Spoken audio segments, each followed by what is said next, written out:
1/1/2024 থেকে লাগু করার জন্য 10% ডিএর অর্ডার নবান্ন থেকে দেওয়া হলো। দেওয়া হচ্ছে government of West Bengal, finance department, audit branch, Nabanna. দেখতে পাচ্ছেন ডেট হচ্ছে 3 জানুয়ারি 2024।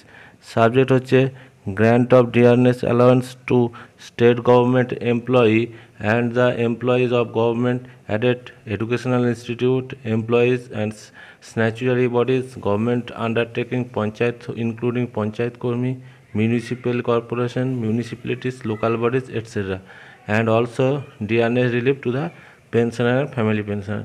তাহলে সমস্ত সরকারি কর্মচারী, পঞ্চায়েত, টিচার, এছাড়া মিউনিসিপ্যালিটির কর্মী, এছাড়া সমস্ত পেনশনার ও ফ্যামিলি পেনশনারদের জন্য এই ডিএর অর্ডার, সেটা এখানে দেওয়া হয়েছে যে 6 পে কমিশনের আন্ডারে যেটা বলা হয়েছিল যে আন্ডার কনসিডারেশনের জন্য এই 10% ডিএর অর্ডার দেওয়া হলো। নিচে দেওয়া হয়েছে the whole the time state government employee shall draw dearness allowance of 10% basic pay with effect from 1/1/2024। অর্থাৎ দেওয়া হলো 1/1/2024 তারিখ থেকে 10% সমস্ত কর্মীদেরকে বেসিকের উপর দিয়ে দেওয়া হলো।